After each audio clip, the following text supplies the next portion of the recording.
ಕ್ಯಾಬಿನೆಟ್ನ ಚರ್ಚೆಗೆ ಸಿದ್ದರಾಮಯ್ಯನವರು D K Shivakumar ಅವರ ಜೊತೆಗೆ ಕೆಲವು ಹಿರಿಯ ನಾಯಕರುಗಳು ದಿಲ್ಲಿಗೆ ಹೋಗೋದು ಅಂತಾಗಿತ್ತು. ಸ್ಪೆಷಲ್ ಫ್ಲೈಟ್ ರೆಡಿಯಾಗಿ ನಿಂತಿತ್ತು HAL ಏರ್ಪೋರ್ಟ್ನಲ್ಲಿ.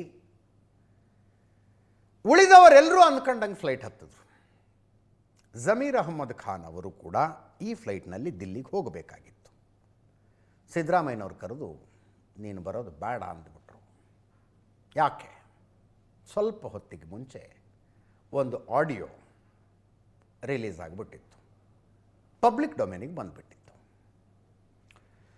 ಜಮೀರ್ ಅಹ್ಮದ್ ಖಾನರದ್ದು ಎನ್ನಲಾದ ಆಡಿಯೋ. ಎಲ್ಲರೂ ಹಂಗೆ ಹೇಳ್ತಾರೆ, ನಾನು ಹಂಗೆ ಹೇಳ್ತಾ ಇದ್ದೀನಿ. ಮಾತನಾಡಿದ್ದು ಯಾರ ಜೊತೆಗೆ? ಅಲ್ಪಸಂಖ್ಯಾತರ ಅಭಿವೃದ್ಧಿ ನಿಗಮದ ನಿರ್ದೇಶಕ ಸಿರಾಜರದ್ದು ಎನ್ನಲಾದ ಆಡಿಯೋ ಆ ಕಡೆ.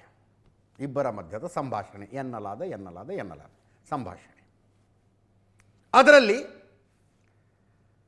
ದಾವಣಗೆರೆ ದಕ್ಷಿಣ ಬೈ ಎಲೆಕ್ಷನ್ನಲ್ಲಿ ಸಮರ್ಥ ಶಾಮನೂರನ್ನು ಸೋಲಿಸೋದಕ್ಕೆ ಏನೇನು ಮಾಡಬೇಕು ಅಂತ ಜಮೀರ್ ಅಹ್ಮದ್ ಮತ್ತು ಸಿರಾಜ್ ಮಧ್ಯದಲ್ಲಿ ನಡೆದಿದೆ ಎನ್ನಲಾದ ಚರ್ಚೆ. ಮುಸ್ಲಿಮರ ಮನೆಯಿಂದ ಹೊರಗೆ ಬಂದುಬಿಟ್ರೆ ಕಾಂಗ್ರೆಸ್ಗೆ ಓಟ್ ಹಾಕ್ಬಿಡ್ತಾರೆ. ಹೊರಗೆ ಬರದಂಗೆ ನೋಡ್ಕೋಬೇಕು ಅವ್ರನ್ನ. ಅಕಸ್ಮಾತ್ ಓಟ್ ಹಾಕ್ತೀವಿ ಅಂತ ಬಂದವರು ಕೂಡ ಕುಕ್ಕರ್ಗೆ ಓಟ್ ಹಾಕಬೇಕು. ಕುಕ್ಕರ್ ಯಾರ್ದು ಚಿಹ್ನೆಯಾಗಿತ್ತು? SDPIನ ಚಿಹ್ನೆಯಾಗಿತ್ತು. ಕುಕ್ಕರ್ಗೆ ಓಟ್ ಹಾಕಬೇಕು. ಆ ಸಾದಿಕ್ ಪೈಲ್ವಾನ್ ಇದಾನಲ್ಲ, ಸಾದಿಕ್ ಪೈಲ್ವಾನ್ನ ವಾರ್ಡ್ನಲ್ಲೇ ಕಾಂಗ್ರೆಸ್ಸಿಗೆ ಕಡಿಮೆ ಓಟ್ ಬರಬೇಕು. ಆ ಕಡೆಯಿಂದ ಸಿರಾಜ್ ಹೇಳೋದು ಸಾದಿಕ್ ಪೈಲ್ವಾನ್ನ ಏನೋ ಚಚೇರಾಬಾಯಿ ಹೆಂಗೆ ಯಾರೋ ಒಬ್ಬರು, ಅವನಿಗೆ ದುಡ್ಡು ಕೊಟ್ಬಿಟ್ಟಿದ್ದೀವಿ ನಾವು, ಅವನೇ ನಮ್ಮ ಜೊತೆಗಿದ್ದಾನೆ. ಅಲ್ಲೊಬ್ಬ ಹುಡುಗನ ನೇಮಕ ಮಾಡಿದ್ದೀನಿ, ಇಂತಿಂಥ ಹುಡುಗನ ಇಟ್ಟಿದ್ದೀನಿ ಅಲ್ಲಿ. ಹಿಂಗಿದೆ ಸಂಭಾಷಣೆ. ಈ ಆಡಿಯೋ ಬಂದುಬಿಡ್ತು. ಈ ಆಡಿಯೋ ನೀವು ಕೇಳಿಸಿಕೊಳ್ಳೋದಕ್ಕಿಂತ ಮೊದಲು ಏನೇನೋ ಆಗಿಬಿಟ್ಟಿದೆ. ಫಸ್ಟ್ ಇದನ್ನೊಂದು ಸಲ ಕೇಳಿಸ್ಕೊಳ್ಳಿ, ಆಡಿಯೋ ಕೇಳಿಸ್ಕೊಳ್ಳಿ. ಅದನ್ನ यहाँ परसेंटेज नहीं है हमारा। हाँ सर। जबरदस्ती करके बाहर बुलाने का। हाँ सर।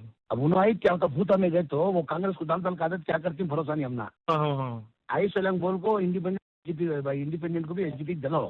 हाँ सर। नहीं है तो भी अच्छा है करूँ समय। हाँ सर, वही साथ कर रहे हैं। जबरदस्ती बुलाने का नहीं है। बुलाने को सर, बुलाने का। क्या बोल रहे थे कांग्रेस वाले क्या भी नहीं, वो तो अब मैं वहाँ नीचे के भूतंग गया था ना, वहाँ कांग्रेस वाले ठेर को पैसे तुम बोल रहे ना, पैसे देने गए थे पीछे नको छोड़ो, वो हम ना पैसे नको अगर बोल को गए थे। और यहाँ भी वहाँ बूढ़ा वातांग नहीं भी पैसे नको मैं डालते मालूम नहीं कर बोल खाए गए थे। बाद में हमारे छोकरा, हमारे दो छोकरा ही वहाँ। वो इसकी सादिक पहलवान का वार्ड कौन दिख रही है? सादिक पहलवान का वार्ड में हमारे वो अरब कर को एक छोकरा है, वहाँ जरा माइनस होना। हाँ हाँ करते छोड़ो साहब, हम उसका क्या भी चलने दे रहे नहीं। उसकी वार्ड में सुने माइनस, वार्ड में मैनेज करा दे साहब। करो वो कल उसके भाई कुछ पैसे दिए साहब, 1.5 लाख रुपए।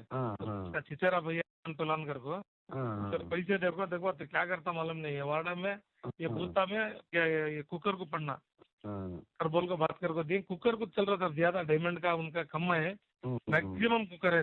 आगे तो ओवरऑल लिए तो कुकर है पूरा, ऐसा चल रहा था। 15% ಎರಡು ಆಡಿಯೋ ಇದ್ದಾವೆ. ಇನ್ನೊಂದು ಆಡಿಯೋದಲ್ಲಿ 6% ವೋಟಿಂಗ್ ಆಗಿದೆ, 7% ವೋಟಿಂಗ್ ಆಗಿದೆ ಅಂತೇನೋ ಬರುತ್ತದೆ. ಅದರ ಅರ್ಥ ಈ ಆಡಿಯೋನ ನಿಜ ಅಂತ ಹೇಳುವವರು ವೋಟಿಂಗ್ ದಿವಸನೇ ಆಗಿರೋದು ರೆಕಾರ್ಡಿಂಗ್ ಇದು ಅಂತಾರೆ. ಏಪ್ರಿಲ್ 9ಕ್ಕೆ ವೋಟಿಂಗ್ ಆಗಿತ್ತು, ಅವತ್ತೇ ಆಗಿರೋದು ಇದು ಅಂತ. ಏನೇನೋ ಆಯಿತು, ಎಲ್ಲೂ ಇಲ್ಲದ SDPI 19,000 ವೋಟ್ ತಗೋದು, 18,975 ವೋಟ್ ತಗೊಂಡ್ಬಿಡ್ತು. ಸಮರ್ಥ ಶಾಮನೂರು 5,708 ವೋಟಲ್ಲಿ ಗೆದ್ದರು. ಇಲ್ಲಿ ಉಪಚುನಾವಣೆ ನಡೆದದ್ದು ಸಮರ್ಥ ಶಾಮನೂರು ತಾತ ಶಾಮನೂರು ಶಿವಶಂಕರಪ್ಪನವರು ತೀರ್ಕೊಂಡ ಕಾರಣಕ್ಕೆ. ಅವರು 27,000 ವೋಟಲ್ಲಿ ಗೆದ್ದಿದ್ರು. ಮೊಮ್ಮಗ 5,708 ವೋಟುಗಳಲ್ಲಿ ಗೆದ್ದಿದ್ದು.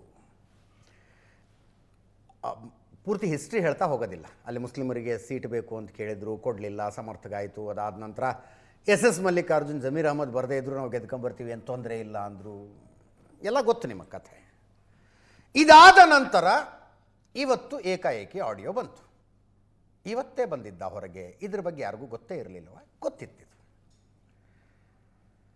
ವೋಟಿಂಗ್ ಆದ ಮಾರನೇ ದಿವಸ ಸಲೀಂ ಅಹಮ್ಮದ್ದು, ರಿಜ್ವಾನ್ ಅರ್ಷದ್ದು KPCC ಆಫೀಸ್ನಲ್ಲಿ ಒಂದು ಪ್ರೆಸ್ ಮೀಟ್ ಮಾಡಿ ನಮ್ಮವರೇ ನಮಗೆ ಮೋಸ ಮಾಡಿದ್ರು ಅಂದರು, ಷಡ್ಯಂತ್ರ ನಡೀತು ಅಂದರು, SDPIನ ಬೆಂಬಲಿಸಿದ್ರು ಅಂತಂದರು.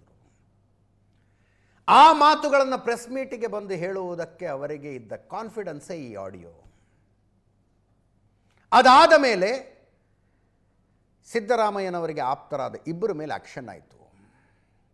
ಒಬ್ಬರು ಜಬ್ಬಾರ್ MLC, ಇನ್ನೊಬ್ಬರು ನಸೀರ್ ಅಹಮ್ಮದ್ ಸಿದ್ದರಾಮಯ್ಯನವರ ಪೊಲಿಟಿಕಲ್ ಸೆಕ್ರೆಟರಿ ಸ್ಥಾನದಿಂದ ಸಿದ್ದರಾಮಯ್ಯನವರೇ ಅವರನ್ನು ತೆಗೆದುಹಾಕಿದ್ರು. ನಸೀರ್ ಅಹಮ್ಮದ್ಗೆ ಜಬ್ಬಾರಿಗೆ ಪಕ್ಷದಿಂದಲೇ ಉಚ್ಚಾಟನೆ. ಪಕ್ಷದ ಉಚ್ಚಾಟನೆ ಬಿಡಿ, KPCC ಅಧ್ಯಕ್ಷರ ತೀರ್ಮಾನ ಅಂತ ಅನ್ನೋಣ, ಅದನ್ನು ಸಂಘಟನೆಯ ತೀರ್ಮಾನ ಅನ್ನೋಣ. ಬಟ್ ನಸೀರ್ ಅಹಮ್ಮದ್ ಮೇಲೆ ಸಿದ್ದರಾಮಯ್ಯನವರು ಆಕ್ಷನ್ ತಗೊಂಡಿತ್ತು. ಅವರ ಆಪ್ತರನ್ನು ಅವರೇ ಕಿತ್ತಾಕಿದ್ರು. ಕಾರಣವಾಗಿದ್ದು ಈ ಆಡಿಯೋ ಅಂತ ಮಾಹಿತಿ. ಇದರಲ್ಲಿ ಒಂದು ಯೋಚನೆ ಮಾಡಿ, ಪ್ರಾಕ್ಟಿಕಲಿ ಯೋಚನೆ ಮಾಡಿ. ಇಬ್ಬರು ಆಪ್ತರು ಈ ಆಡಿಯೋ AI ಎಲ್ಲ ನಿಜಾನೇ ಅಂತ ಅನ್ಕೊಂಡ್ರೆ, ಆ ದೃಷ್ಟಿಕೋನದಲ್ಲಿ ನಾನು ಹೇಳ್ತಾ ಇರೋದು. ಜಮೀರ್ ಅಹಮ್ಮದ್ ಸಿರಾಜ್ ಇಬ್ಬರು ಗಳಸ್ಯ ಕಂಠಸ್ಯ ಆಪ್ತರು, ಇಬ್ಬರು ಅಧಿಕಾರ ಸ್ಥಾನದಲ್ಲಿದ್ದಾರೆ.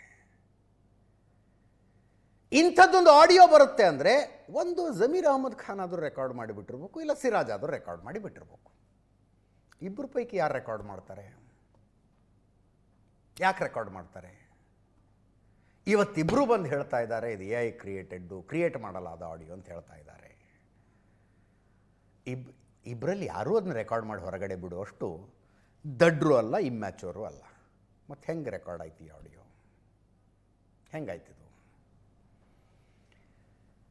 ಹೆಂಗಾಯಿತು ಅನ್ನುವ ಪ್ರಶ್ನೆಗೂ ಏಪ್ರಿಲ್ 29ನೇ ತಾರೀಖು ಮುಖ್ಯಮಂತ್ರಿಯಾಗಿದ್ದ ಸಿದ್ದರಾಮಯ್ಯನವರು ತಮ್ಮ ಇಂಟೆಲಿಜೆನ್ಸ್ ಹೆಡ್ ADGPS ರವಿ ಅವರನ್ನು ವರ್ಗಾವಣೆ ಮಾಡಿದ್ದಕ್ಕೂ ಒಂದಕ್ಕೊಂದು ಸಂಬಂಧ ಇದೆ ಅಂತ ಇವತ್ತು ಚರ್ಚೆ ಆಗ್ತಾ ಇದೆ. ಕಾಂಗ್ರೆಸ್ನಲ್ಲಿ ಆಗ್ತಾ ಇರುವ ಚರ್ಚೆ ಇದು.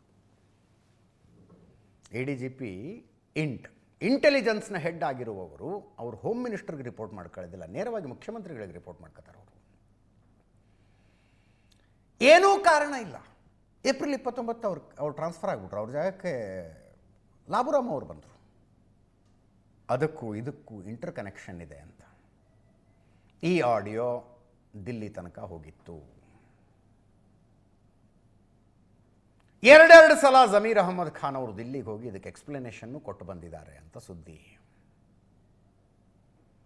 ಅದಾದ ಮೇಲೂ ಇಲ್ಲಿ ಬ್ಯಾಲೆನ್ಸಿಂಗ್ ಫ್ಯಾಕ್ಟರಿ ಎರಡಿದೆ. ಈ ಆಡಿಯೋ ವಿಷಯ ಗೊತ್ತಾದ ನಂತರವೂ ಹೈಕಮಾಂಡ್ನವರು ಅದೇನೋ ಒಂದು ಕನ್ವಿನ್ಸ್ ಆಗಿದ್ರಂತೆ. ಜಮೀರ್ ಅಹಮ್ಮದ್ ಖಾನ್ರೆ ಈಗೋ ಹರ್ಟ್ ಆಗಿತ್ತು, ಹಂಗಾಗಿತ್ತು, ಹಿಂಗಾಗಿತ್ತು, ಆ ಕಾರಣಕ್ಕೆ ಅವರೇನೋ ತಿರುಗಿ ಬಿದ್ದರು ಅನ್ನೋ ಥರದ್ದು ಬ್ಯಾಲೆನ್ಸಿಂಗ್ ಫ್ಯಾಕ್ಟರ್ ಒಂದಿತ್ತು. ಕೇರಳ ಚುನಾವಣೆಗೆ ಈ ಮನುಷ್ಯ ದುಡಿದಂಥ ರೀತಿ, ತನು ಮನ ಧನಗಳಿಂದ ಕೇರಳ ಚುನಾವಣೆಯಲ್ಲಿ ಕೆಲಸ ಮಾಡಿದ್ರು. ಮುಸ್ಲಿಂ ಓಟು ದೊಡ್ಡ ಪ್ರಮಾಣದಲ್ಲಿ ಕಾಂಗ್ರೆಸ್ಸಿಗೆ ತಂದು ಕೊಟ್ಟರು. ಮುಸ್ಲಿಂ ಲೀಗೂ ಇತ್ತಲ್ಲಿ, ಕಾಂಗ್ರೆಸ್ ಅಧಿಕಾರಕ್ಕೆ ಬಂದಿದೆ. ಆಗಿದ್ದಾಗಲಿ ಮುಖ್ಯಮಂತ್ರಿ ಬದಲಾವಣೆ ಆಗಿದೆ, ಹೊಸ ಕ್ಯಾಬಿನೆಟ್ ಆಗಬೇಕು, DCM ಆಗಬೇಕು ಆಗಬಾರ್ದು ಅನ್ನೋ ಚರ್ಚೆ ಇತ್ತು. ಇವತ್ತು ನಮ್ಮ ಕಾಂಗ್ರೆಸ್ ಬೀಟ್ನ ರಿಪೋರ್ಟರ್ ಮಾರುತೇಶ್ ಹೇಳಿದ ಪ್ರಕಾರ ಜಮೀರ್ ಅಹಮ್ಮದ್ ಖಾನ್ DCM ಆಗೋದು ಪಕ್ಕ ಇತ್ತಂತೆ. KC ವೇಣುಗೋಪಾಲ್ ಅವರು ಇವ್ರ ಹತ್ರ ಹೇಳಿದ್ರಂತೆ ಒಬ್ಬರೇ DCM ಜಮೀರ್ ಅಹಮ್ಮದ್ ಖಾನೇ ಇರ್ತಾರೆ ಅಂತ. ಕರೆಕ್ಟ್ ರಿಲೀಸ್ ಆಯಿತು ನೋಡಿ ಆಡಿಯೋ. ಈಗ ಜಮೀರ್ ಅಹಮ್ಮದ್ ಖಾನ್ ಕ್ಯಾಬಿನೆಟ್ನಲ್ಲಾರು ಇರ್ತಾರೋ ಇಲ್ಲವೋ ಅಂತ ಆಡಿಯೋ ಇದೆಯಂತೆ ಅನ್ನೋದು ಬೇರೆ, ಹೈಕಮಾಂಡ್ನಲ್ಲಿ ಯಾರೋ ಒಂದು 4-5 ಜನ ಕೇಳಿಸ್ಕೊಂಡಿರೋದು ಬೇರೆ, ಹಿಂಗೆ ಪಬ್ಲಿಕ್ ಡೊಮೇನಿಗೆ ಬರೋದು ಬೇರೆ. ಈಗ DK ಶಿವಕುಮಾರ್ಗೂ ಜಮೀರ್ ಅಹಮ್ಮದ್ರಿಗೂ ಅಷ್ಟಕ್ಕಷ್ಟೇ ಅನ್ನೋದು ಜಗತ್ತಿಗೆ ಗೊತ್ತಿರೋ ವಿಷಯ. ಈಗ DK ಶಿವಕುಮಾರ್ ಅವರೇನಂತಾರೆ, ಪಬ್ಲಿಕ್ ಡೊಮೇನ್ನಲ್ಲಿ ಇಂಥದ್ದೊಂದು ಆಡಿಯೋ ಹರಿದಾಡ್ತಾ ಇದೆ, ನೋಡಿ ಏನು ಮಾಡೋಣ ನೀವೇ ಹೇಳಿ ಅಂತ ಕೇಳ್ತಾರೆ ಅವ್ರಿಗೆ, ಹೈಕಮಾಂಡ್ನ ನಾಯಕರುಗಳಿಗೆ. ಇವರು ಆರೋಪಿಸುವಂತೆ ಅದು AI ಕ್ರಿಯೇಟೆಡ್ ಆಡಿಯೋನಾ, ರಿಯಲ್ ಆಡಿಯೋನಾ, ಅದನ್ನು ವಿಚಾರಣೆ ಮಾಡೋಣ ಬಿಡಿ ಅಂತ ಹೈಕಮಾಂಡ್ನವ್ರು ಹೇಳಬಹುದು. ಅದರ ಅರ್ಥ ನಾಡಿದ್ದಂತೂ ಜಮೀರ್ ಅಹಮ್ಮದ್ ಖಾನ್ ಅವರು ಮಂತ್ರಿಯಾಗಿ ಪ್ರಮಾಣ ವಚನ ಸ್ವೀಕರಿಸುವುದು ಡೌಟ್ ನಾಡಿದ್ದು. ಬಟ್ ಕ್ಯಾಬಿನೆಟ್ನಲ್ಲಿ ಮೊದಲ ಹಂತದ ಪ್ರಮಾಣ ವಚನ ಮುಸ್ಲಿಮರೊಬ್ಬರು ಸ್ವೀಕರಿಸಲೇಬೇಕು. ಯಾರು? ಆ ಪ್ರಶ್ನೆ ಇದೆ. NA ಹ್ಯಾರಿಸ್ ಬರ್ತಾರಾ? ಗೊತ್ತಿಲ್ಲ. ಮುಸ್ಲಿಂ ಯಾರು ಪ್ರಮಾಣ ವಚನ ಸ್ವೀಕರಿಸುವವರು? ಸಲೀಂ ಅಹಮ್ಮದು, ರಿಜ್ವಾನ್ ಅರ್ಷದ್ದು ಮಂತ್ರಿಗಳಾಗೋದಕ್ಕೆ ಕಾಯ್ತಾ ಇರುವವರು. ಸ್ಪೀಕರ್ ಸ್ಥಾನದಿಂದ UT ಖಾದರನ್ನು ಕೆಳಗಿಳಿಸಿ ಮಂತ್ರಿ ಮಾಡಲಾಗುತ್ತೆ ಅಂತ ಒಂದು ಚರ್ಚೆ ಇದೆ. ಯಾರು ಅನ್ನೋದು ಪ್ರಶ್ನೆ. ಸದ್ಯದ ಪರಿಸ್ಥಿತಿ ನೋಡಿದ್ರೆ ಜಮೀರ್ ಅಹಮ್ಮದ್ ಖಾನ್ ಅವರು ಅಟ್ಲೀಸ್ಟ್ ಮೊದಲ ಹಂತದಲ್ಲಂತೂ ಮಂತ್ರಿ ಆಗೋದು ಕಷ್ಟ ಇದೆ. ಸಮರ್ಥ ಶಾಮ್ನೂರು ಹೇಳಿದ್ರು, ನಮಗೆ ಗೊತ್ತಿ ಆಡಿಯೋ ಕಥೆ ಅಂತ. ಎಸ್ ಮಲ್ಲಿಕಾರ್ಜುನ್ ಹೇಳಿದ್ರು, ಎದುರು ನಿಂತ್ಕೊಂಡು ಫೈಟ್ ಮಾಡಬೇಕು, ಬೆನ್ನಿಗೆ ಚೂರಿ ಹಾಕೋದಲ್ಲ ಅಂತ. ಕೇಳಿಸ್ಕೊಡಿ. ಟೈಮ್ನಲ್ಲಿ ಇಂಥವೆಲ್ಲ ಚೂರು ಓಪನ್ ಸೀಕ್ರೆಟೇ ಆಗಿದ್ವು. ಆದರೆ ಏನೈತಿ, ಪಾರ್ಟಿ ಇನ್ವೆಸ್ಟಿಗೇಟ್ ಮಾಡಲಿ, ಆಡಿಯೋ ಕ್ಲಿಪ್ ವೆರಿಫೈ ಮಾಡಲಿ ಸರಿಯಾಗೈತಾ ಇಲ್ಲ ಅಂತ. ಆಮೇಲೆ ಇನ್ನೊಂದು ಚೂರು ಎವಿಡೆನ್ಸ್ ಏನೈತಿ ಎಲ್ಲದು ಹೊರಗೆ ಬರಲಿ. ಆಮೇಲೆ ಏನು ಆ್ಯಕ್ಷನು ಅದೆಲ್ಲ ಹೈಕಮಾಂಡ್ ಮೇಲೆ ಬಿಟ್ಟಿನಿ. ಪ್ರತಿ ಎಲೆಕ್ಷನಲ್ಲಿ ಯಾವ್ದಾರ ಪಕ್ಷ ಇರಲಿ ಹಿಂಗೆ ಇರ್ತವ್ರಿ, ಎ ಟೀಮು ಬಿ ಟೀಮು. ಆದರೆ ಭಾಳ ಕಡೆ ಎಲೆಕ್ಷನ್ ಬಂದಾಗ ಯಾರ ಕ್ಯಾಂಡಿಡೇಟ್ ಘೋಷಣೆ ಆದಮೇಲೆ ಎಲ್ಲರೂ ಒಗ್ಗಟ್ಟಿಂದ ಕೆಲಸ ಮಾಡೋದು, ಅದು ಒಂದು ಪದ್ಧತಿ ಐತಿ. ಪಾರ್ಟಿಗೂ ಚೆನ್ನಾಗಿ ಅನ್ಸಲ್ಲ, ಪಾರ್ಟಿ ಸಪೋರ್ಟ್ ಮಾಡೋ ಜನಕ್ಕೂ ಚೆನ್ನಾಗಿ ಅನ್ಸಲ್ಲ, ಮತದಾರರಿಗೂ ಚೆನ್ನಾಗಿ ಅನ್ಸಲ್ಲ ರೀ. ಸೊ ಏನೈತಿ, ಮುಂದೆ ಹೈಕಮಾಂಡ್ ಡಿಸಿಷನ್ ತಗೊಳ್ತೀವಿ ಸರ್. BJP ಕ್ಯಾಂಡಿಡೇಟ್ ಇದ್ದರು, SDPI ಕ್ಯಾಂಡಿಡೇಟ್ ಇದ್ದರು, ಇಂಡಿಪೆಂಡೆಂಟ್ ಕ್ಯಾಂಡಿಡೇಟ್ಸ್ ಇದ್ದರು. ಸೊ ಇದು ಕ್ಲಿಯರಾಗಿ ಗೊತ್ತಾಯಿತು. ಈಗ ನಮ್ದು ಅದೇ ಒಂದು ಕ್ವೆಶ್ಚನ್ ಇತ್ತಲ್ರ, ಎಲೆಕ್ಷನ್ ನಡೆಯೋಕ್ಕಾರ ಷಡ್ಯಂತ್ರ ನಡೀತೈತಿ ಅಂತಲೂ ಅನಿಸ್ತಿತ್ತು. ಆಮೇಲೆ ಎಲ್ಲ ಸ್ಪಷ್ಟವಾಗಿ ಗೊತ್ತಾಯ್ತದ, ಇವರೆಲ್ಲರೂ ಒಗ್ಗಟ್ಟಾಗೆ ಅಟ್ಲೀಸ್ಟ್ ಅದರೆಲ್ಲರ ಒಗ್ಗಟ್ಟಿದ್ದಾರೆ ಇವರೆಲ್ಲರೂ, SDPI BJP. ಅದೆಲ್ಲ ಫೊರೆನ್ಸಿಕ್ಸ್ ಇರ್ತೈತಲ್ಲ, ವಾಯ್ಸಿಂದು ವೆರಿಫೈ ಮಾಡೋದು ಎಲ್ಲದು ಮುಂದುವೈರಿ. ಬಟ್ ಏನೈತಿ, ಹೈಕಮಾಂಡ್ ಮೇಲೆ ಬಿಟ್ಟಿನಿ, ದೇವ್ರ ಮೇಲೆ ಬಿಟ್ಟಿನಿ. ಆದರೆ ಇವರೆಲ್ಲ ಆ ಒಳ್ಳೆತನ, ಆ ಒಳ್ಳೆ ಮನ್ಸು ಬಿಟ್ಟು ಇಂಥವೇ ಮಾಡೋಕ್ಕೆ ನೋಡ್ತಾರೆ. ಅದಕ್ಕೆ ಏನೈತಿ, ದುಗ್ಗಮ್ಮನೇ ನೋಡ್ಕೊಂಡ್ರು, ನಮ್ಮ ಜನ ಅವ್ರ ಮತಗಳ ಜೊತೆನೇ ನೋಡ್ಕೊಂಡ್ರು ಸರ್. ಇವತ್ತು ಮತ್ತೆ ನಮ್ಮ ಫ್ಯಾಮಿಲಿಗೆ ಕೈ ಹಿಡಿದಿದೆ. ಅದೇ ರೀತಿ ಜನಗಳ ಒಂದು ಆಶೀರ್ವಾದದಿಂದ ಇವತ್ತು ಸಮರ್ಥ ಗೆದ್ದಿದ್ದಾನೆ. ಏನೇ ಮಾಡಿದ್ರು ಇವೆಲ್ಲ ತಾತ್ಕಾಲಿಕ. ಜನಗಳಿಗೆ ಒಳ್ಳೆ ಕೆಲಸ ಆಗೋದು, ಒಳ್ಳೆ ಪ್ರಾಮಾಣಿಕವಾಗಿದ್ದು ಒಳ್ಳೆ ಕೆಲಸ ಕಾರ್ಯಗಳನ್ನ ಮಾಡಿದರೆ ಜನಗಳು ನೆನೆಸ್ತಾರೆ. ಆ ದೃಷ್ಟಿಕೋನದಲ್ಲಿ ಏನು ಆಡಿಯೋ ಇದೆ ಅದನ್ನು ನಾನು ಕ್ಲೀನಾಗಿ ನೋಡಿದ್ದೀನಿ. ಇನ್ನೂ ಒಂದು ಸ್ವಲ್ಪ ಹೆಚ್ಚಿನ ಒಂದು ಹೈಕಮಾಂಡ್ನವ್ರು ಸೂಕ್ತ ನಿರ್ಧಾರ ತೆಗೆದುಕೊಳ್ತಾರೆ. ಯಾರಾದ್ರೂ ಇವು ಮಾಡಬಾರ್ದು. ಏನು ಮಾಡೋದಾದ್ರೂ ಓಪನ್ ಆಗಿ ಮಾಡಬೇಕು, ಓಪನ್ ಆಗಿ ವಿರೋಧ ಮಾಡಬೇಕು. ಇದು ನಮ್ನಿ ಹೆಂಗಪ್ಪ ಅಂದ್ರೆ ಬೆನ್ನಿಗೆ ಚೂರಿ ಹಾಕೋ ಕೆಲಸ ಜೊತೆಗಿತ್ಕೊಂಡು, ಆ ರೀತಿ ಆಗಬಾರ್ದು. ಇದಕ್ಕೇನು ಸೂಕ್ತವಾದಂಥ ಕೆಲಸವನ್ನು ಹೈಕಮಾಂಡ್ನವ್ರು ಸಂಪೂರ್ಣವಾಗಿ ತೆಗೆದುಕೊಂಡೇ ಕೊಳ್ತಾರೆ. ಮತ್ತು ಅವರೇನು ಇವತ್ತು ಹೇಳ್ಬೇಕಪ್ಪ ಅಂದರೆ BJP ಅವರು ಎಲ್ಲ ಒಂದಾಗಿ ಒಟ್ಟು ಸಮರ್ಥನ ಸೋಲಿಸ್ಬೇಕು, BJP ಗೆಲ್ಲಬೇಕು. ಆ ಒಂದು ನಿಟ್ಟಿನಲ್ಲಿ ಕೆಲಸವನ್ನು ಮಾಡಿ ಈ ಒಂದು ಕೃತ್ಯವನ್ನು ಮಾಡಿದ್ದಾರೆ. ಅದಕ್ಕೆ ಅಳಿಯುಂಗೆ ಫಂಡಿಂಗ್ ಮಾಡಿದ್ದೀವಿ ಅಂತ ಹೇಳಿದ್ದಾನೆ. ಮತ್ತು ಅದೇ ರೀತಿ ಇನ್ನೊಂದು ಯಾವುದದು ಡೈಮಂಡ್ ಅವರಿಗೂ ಫಂಡಿಂಗ್ ಮಾಡಿದ್ದೀವಿ ಅಂತ ಹೇಳಿದ್ದಾರೆ. ಮತ್ತು ಇನ್ನೊಬ್ಬನು ಯಾವುದಕ್ಕೆ ಇನ್ನೊಂದು ಅವ್ರಿಗೂ ಫಂಡಿಂಗ್ ಮಾಡಿದ್ದೀವಿ ಅಂದಿದ್ದಾರೆ. ನಮ್ಮ ವಫ್ ಕಮಿಟಿದು ಹಗರಣಗಳು ಇನ್ಮೇಲೆ ಹೊರಗೆ ಬರ್ತಾವೆ. ವಫ್ ಬಗ್ಗೆ ಹಣಕಾಸಿನ ವಿಚಾರದಲ್ಲಿ ಅವರು ಕರಪ್ಷನ್ ಮಾಡಿಬಿಟ್ಟು ಅದೇ ದುಡ್ಡೇ ಇದಕ್ಕೆಲ್ಲ ಸುರಿದಿರೋದು. ಇವರು ಅಲ್ಲ, ಯಾರೋ ಒಂದು ಶಿರಾಜ್ ಹೇಳಿದಾನಲ್ಲ, ಶಿರಾಜ್ ನಾವು ಮಾಡಿದ್ದೀವಿ ಅಂತಂದು ಈಗಿಲ್ಲ ಅಂತಾರೆ. ಬಟ್ ಫೊರೆನ್ಸಿಕ್ ಹೋದ್ರೆ ವಾಯ್ಸ್ ನೋಡಿದ್ರೆ ಅವ್ರದೇ ಅಂತ ಅನಿಸ್ತದೆ ನನಗೇನ.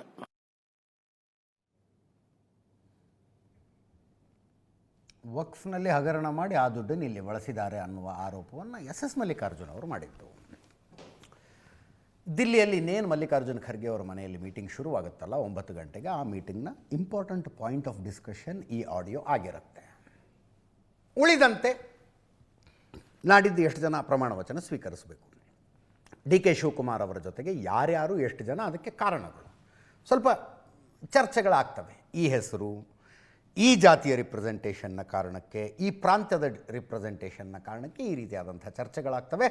ಒಂದು 10 ಜನ ±2, 10-12 ಜನ ಅನ್ಕೊಳ್ಳಿ, ಪ್ರಮಾಣ ವಚನ ಸ್ವೀಕರಿಸಬಹುದು. ಇಂಥವ್ರು ಇರ್ತಾರೆ, ಇಂಥವ್ರು ಇರೋದಿಲ್ಲ ಅಂತ ಇಲ್ಲಿ ತನಕ ಸುವರ್ಣ ನ್ಯೂಸ್ ಸೇರಿದಂತೆ ಯಾವ್ಯಾವ ಚಾನಲ್ಗಳಲ್ಲಿ, ಪೇಪರ್ಗಳಲ್ಲಿ ನೀವು ಲಿಸ್ಟ್ಗಳನ್ನು ನೋಡಿದ್ದೀರೋ ಅದು ಕಾಮನ್ ಸೆನ್ಸು ಮತ್ತು ಜನರಲ್ ನಾಲೆಜಿನ ಆಧಾರದ ಮೇಲೆ ತಯಾರಾದಂಥ ಲಿಸ್ಟ್ಗಳೇ ಹೊರತು ಅಂತಿಮವಾದ ಪಟ್ಟಿಯಲ್ಲ. ಆ ಪಟ್ಟಿ ಇನ್ನೂ ರೆಡಿಯಾಗಿಲ್ಲ. ಸಿದ್ದರಾಮಯ್ಯನವರ ಆಯ್ಕೆ ಒಂದಷ್ಟಿದೆ, DK ಶಿವಕುಮಾರ್ ಅವರ ಆಯ್ಕೆ ಒಂದಷ್ಟಿದೆ, ಹೈಕಮಾಂಡ್ನ ಆಯ್ಕೆ ಮತ್ತೊಂದಷ್ಟಿರುತ್ತೆ. 3 ಸೇರಿಸಿ ಒಂದು ಲಿಸ್ಟ್ ಆಗಬೇಕು. ಆ ಲಿಸ್ಟ್ ತಯಾರಾಗುವ ದಿನವೇ ಜಮೀರ್ ಅಹಮ್ಮದ್ ಖಾನರದ್ದು ಎನ್ನಲಾದ ಆಡಿಯೋ ಏನು ಬಂದಿದೆ, ಇದು ಒಳಗೆ ಬೆಂಕಿ ಹಚ್ಚಿಬಿಟ್ಟಿದೆ. ಬೆಳಗಿನ ಜಾವ 3:50 ಏಕಾಏಕಿ ಒಂದು ಹೊಸ ಟ್ವಿಟರ್ ಹ್ಯಾಂಡಲ್ ಓಪನ್ ಆಗುತ್ತೆ, ಕನ್ನಡ ಕಾಕ್ರೋಚ್ ಅಂತ. ಕನ್ನಡ ಕಾಕ್ರೋಚ್ ಅನ್ನುವ ಟ್ವಿಟರ್ ಹ್ಯಾಂಡಲು, ಅದರಲ್ಲಿ ಅಪ್ಲೋಡ್ ಆಗಿದ್ದಿದ್ದು ಬ್ರೇಕಿಂಗ್ ನ್ಯೂಸ್ ಏನೋ ಬರೆದಿದ್ದಾರೆ ನೋಡಿ ಅಲ್ಲಿ ಮೇಲೆ. 3:50 ಬೆಳಗಿನ ಜಾವ. Explosive audio expose Zameer Ahmed Khan, will Congress take action. 3:50 Kannada cockroach ಅನ್ನುವ ಟ್ವಿಟರ್ ಹ್ಯಾಂಡಲ್ನಲ್ಲಿ ಅಪ್ಲೋಡ್ ಆಗಿದ್ದು. ಒಂದು, ಸಚಿವ ಸಂಪುಟದಲ್ಲಿ ಯಾರ್ಯಾರು ಇರಬೇಕು, ಎಷ್ಟು ಜನ ಇರಬೇಕು, ಮೊದಲ ಹಂತದಲ್ಲಿ ಯಾರು ಪ್ರಮಾಣ ವಚನ ಸ್ವೀಕರಿಸಬೇಕು. ಇವತ್ತು ರಾತ್ರಿ ಅದರ ಚರ್ಚೆ ಶುರುವಾಗುತ್ತೆ. ಇವತ್ತು ಮುಗಿಯುವ ಸಾಧ್ಯತೆಗಳ ಕಡಿಮೆ. ನಾಳೆ ಅದು ಮುಂದುವರಿಯುತ್ತೆ. ಇನ್ ಆಲ್ ಪ್ರೊಬ್ಯಾಬಿಲಿಟಿ ನಾಳೆ ಮುಂದುವರಿಯುತ್ತೆ. ಚರ್ಚೆಯಾಗಬೇಕಾಗಿರುವ ಇನ್ನೊಂದು ವಿಷಯ ಉಪಮುಖ್ಯಮಂತ್ರಿಗಳದ್ದು. ಡಿ ಸಿ ಎಂ ಇರೋದು ಬೇಡ. ಡಿ ಕೆ ಶಿವಕುಮಾರ್ ಸಹಜವಾಗಿ ಆ ವಾದ ಮಾಡ್ತಾರೆ. ಮುಖ್ಯಮಂತ್ರಿಯೊಬ್ಬರಿಗೆ ಉಪಮುಖ್ಯಮಂತ್ರಿಗಳು ಇಲ್ಲದೇ ಇರುವ ಆಡಳಿತ ಅದು ಪೂರ್ತಿ ಹಿಡಿತದಲ್ಲಿರುವ ಆಡಳಿತ. ಇಲ್ಲಪ್ಪ ಡಿ ಸಿ ಎಂ ಇರಲೇಬೇಕು ಅಂತ ಏನಾದ್ರು ಹೈಕಮಾಂಡ್ ಹೇಳಿದ್ರೆ, ನೋಡಿ ಸಿಚುವೇಶನ್ ಹೆಂಗಿರುತ್ತೆ ಅಂತ. ಒಬ್ಬರೇ ಡಿ ಸಿ ಎಂ ಇರೋದು ಬೇಕಾಗೋದಿಲ್ಲ ಮುಖ್ಯಮಂತ್ರಿಗಳಿಗೆ. ಎಷ್ಟು ಜಾಸ್ತಿ ಮಾಡ್ತೀರೋ ಅಷ್ಟು ಮಾಡ್ಕೊಳ್ಳಿ ಅಂತ. ಎಷ್ಟು ಜಾಸ್ತಿ ಸಾಧ್ಯನೋ ಅಷ್ಟು ಮಾಡ್ಕೊಳ್ಳಿ. 2, 3, 4, 6 ಎಷ್ಟರೋ ಜನ ಮಾಡಿ ನೀವು ಒಬ್ಬರೇ ಇರೋದು ಬೇಡ ಅಂತ. ಅದರ ಜೊತೆಗೆ ಗೊತ್ತಿಲ್ಲ, ಸಿದ್ದರಾಮಯ್ಯನವರು ರಾಜೀನಾಮೆ ಕೊಡುವುದಕ್ಕೆ ಒಪ್ಪುವ ದಿನ ನನ್ನ ಮಗ ಉಪಮುಖ್ಯಮಂತ್ರಿ ಆಗಬೇಕು ಅಂತ ಏನಾದ್ರು ಕಂಡೀಷನ್ ಹಾಕಿದರೆ, ಅದನ್ನೇನಾದರೂ ಡಿ ಕೆ ಶಿವಕುಮಾರ್ ಅವರ ಮುಂದೆ ಇವತ್ತಿನ ಸಭೆಯಲ್ಲಿ ಪ್ರಸ್ತಾಪಿಸಿದರೆ ಡಿ ಕೆ ಶಿವಕುಮಾರ್ ಇಮಿಡಿಯೇಟ್ಲಿ ಒಪ್ಕೋಬಹುದು. ಸಿದ್ದರಾಮಯ್ಯನವರು ಕೆಳಗಿಳಿದ ನಂತರ ತಾವು ಮುಖ್ಯಮಂತ್ರಿ ಆಗ್ತಾ ಇದ್ದಾರೆ, ಸಿದ್ದರಾಮಯ್ಯನವರ ಪುತ್ರ ಉಪಮುಖ್ಯಮಂತ್ರಿ ಆಗುವುದಕ್ಕೆ ಡಿ ಕೆ ಶಿವಕುಮಾರ್ ತಕ್ಷಣ ಒಪ್ಪಿಕೊಳ್ಳಬಹುದು. ಡಾಕ್ಟರ್ ಯತೀಂದ್ರ ಏನೇ ಆದರೂ ಪೊಲಿಟಿಕಲ್ ಹೆವಿ ವೇಟ್ ಅಲ್ಲ. ಅಪ್ಪನೇ ಮಗನೇ. ಬೇಜಾರುಗೊಂಡಿರಬಹುದಾದ ಕುರುಬ ಸಮುದಾಯ ಡಾಕ್ಟರ್ ಯತೀಂದ್ರ ಉಪಮುಖ್ಯಮಂತ್ರಿ ಆದರೆ ತಕ್ಕ ಮಟ್ಟಿಗೆ ಸಮಾಧಾನಗೊಳ್ಳುತ್ತೆ. ಅಹಿಂದ ವರ್ಗ ಸಮಾಧಾನಗೊಳ್ಳುತ್ತೆ. ಯತೀಂದ್ರ ಅವರೇನು ಡಿ ಕೆ ಶಿವಕುಮಾರ್ಗೆ ಚಾಲೆಂಜರ್ ಆಗುವಂಥ ವ್ಯಕ್ತಿ ಅಲ್ಲ. ಯತೀಂದ್ರ ಅವ್ರ ಜೊತೆಗೆ ಇನ್ಯಾರ್ಯಾರು ಮಾಡ್ತಿರೋ ಮಾಡಿಯಪ್ಪ ಉಪಮುಖ್ಯಮಂತ್ರಿಗಳನ್ನು. As long as they are not political heavy weights, D K Shivakumar ಅವರು ಒಪ್ಕೊಂಡ್ಬಿಡ್ಬೋದು. ಜಾತಿಯ ಲೆಕ್ಕಾಚಾರದಲ್ಲಿ, ರಾಜಕೀಯ ಅನುಭವದ ಲೆಕ್ಕಾಚಾರದಲ್ಲಿ ಸ್ಟ್ರಾಂಗ್ ಅಲ್ಲದೆ ಹೋದವರನ್ನ ಉಪಮುಖ್ಯಮಂತ್ರಿ ಮಾಡುವುದಕ್ಕೆ ಡಿ ಕೆ ಶಿವಕುಮಾರ್ ಒಪ್ಕೊಳ್ಳಬಹುದು. ನಾಳಿನ ಮೀಟಿಂಗ್ನಲ್ಲಿ ಏನೇನಾಯಿತು ಅನ್ನೋ ವಿಷಯ ನಾಳೆ ಸಂಜೆ ಅಷ್ಟೊತ್ತಿಗೆ ಬರಬಹುದು.